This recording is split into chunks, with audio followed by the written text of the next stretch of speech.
for the first-person shooter to fully commit.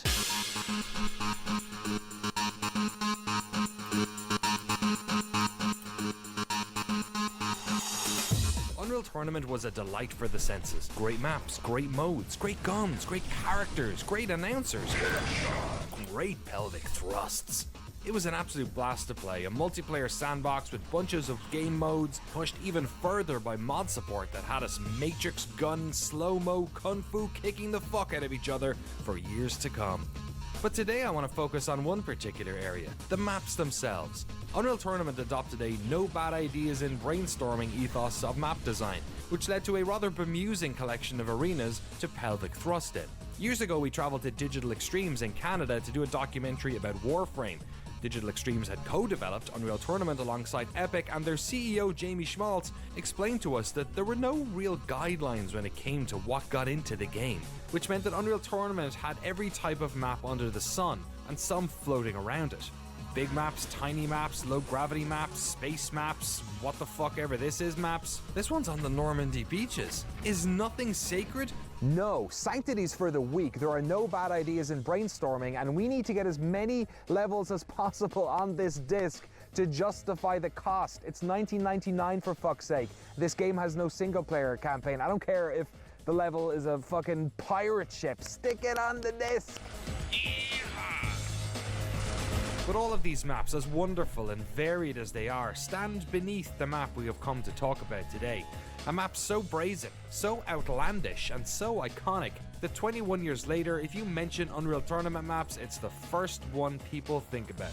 A visual exclamation point, a flag carrier's nightmare, and a sniper's wet dream.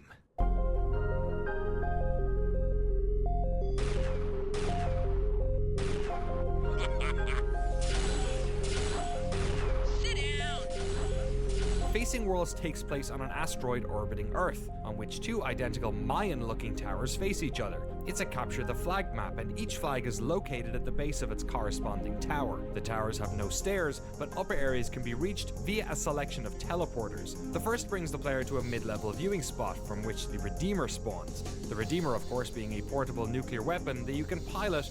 Unreal Tournament is a weird game. The second brings you to a sniping perch halfway up the tower, and the third to the roof, where another sniper rifle spawns. And this, my friends, is where the magic happens. Headshot. Double kill.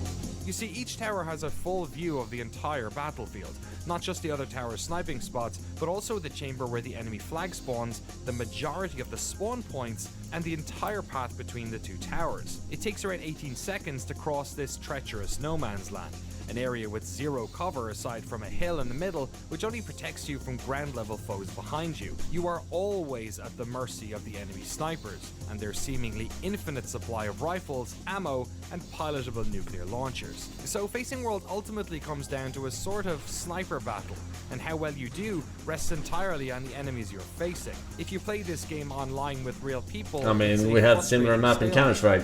Aim map with ops, right? In land play Aim with up, lower player whatever numbers they were and called some back in degree the of day. coordination, you can It's the plan same rushes thing. and off-ball strategies like Same thing. Op India, yeah. Op Lego, that was a good map.